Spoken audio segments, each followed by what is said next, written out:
ಆತ್ಮೀಯ, ನನಗೆ ಅರ್ಥ ಆಯ್ತು. ನಿನಗೆ ಹಿಂದೆ ಮುಂದೆ ಯಾರು ಇಲ್ಲ ಅಂತ ಬೇಸರವೇ.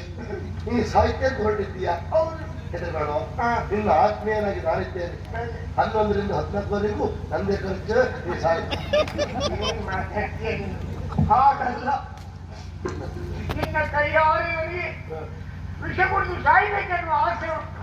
ನನ್ನ ಕೈಯಾರೆ ಯಾವ ಕಾರಣಕ್ಕೂ ನನ್ನ ಕೈಯಾರೆ ವಿಷಯ ನಾನು ಕೊಡುವುದಿಲ್ಲ. ತಂದಿಡ್ತೇ ನೀನೇ ಕೊಡಿ. ನನ್ನ ಹೃದಯದ ನೋವು ನಿಮಗೆ ಅರ್ಥವಾಗುವುದಿಲ್ಲ. ಮತ್ತೆ ಸಾಯಲಿಕ್ಕೆ ನೀ ಎಂತ ಆಗಿದೆ? ಎಲ್ಲದಕ್ಕೂ ಒಂದೇ ಭಾವನೆ ಆಗಿತ್ತು ಕರ್ಮ.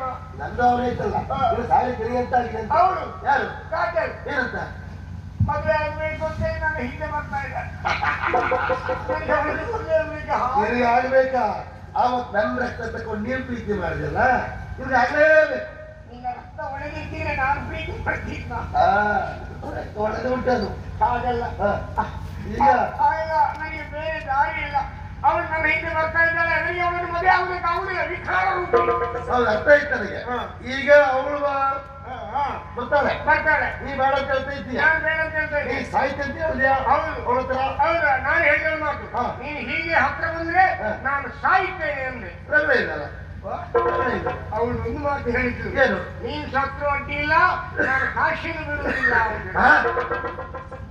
ಒಂದು ನೀನ್ ಸತ್ರು ಅಂದ್ಬಿಡುದಿಲ್ಲ. ಅಯ್ಯೋ ಗ್ರಾಚಾರವೇ, ಇದು ಯಾರಿಗೆ ಬೇಕು ಮಾತಯ್ಯ? ಒಂದ್ ಕೆಲಸ ಮಾಡ. ನಾನು ಕೇಳಿದ್ರೆ ಯಾರಿಗೆ ಬೇಕಿತ್ತು ಇದು? ಅಲ್ಲ, ನನಗೂ ಬೇಡ ನಿನಗೂ ಬೇಡ. ಅವಳಿಗೆ ಮದುವೆ ಹುಚ್ಚು ಜೋರಾಗಿದೆ. ನೋಡು ಹೇಗೆ ಮದುವೆ ಮಾಡಿಸ್ತೇ ನೋಡ್ತಾ ಇರು. ಸರಿ, ಇಲ್ಲೇ ನಿಂತು ಸುಮ್ಮನೆ ಮಾತಾಡುವಾಗ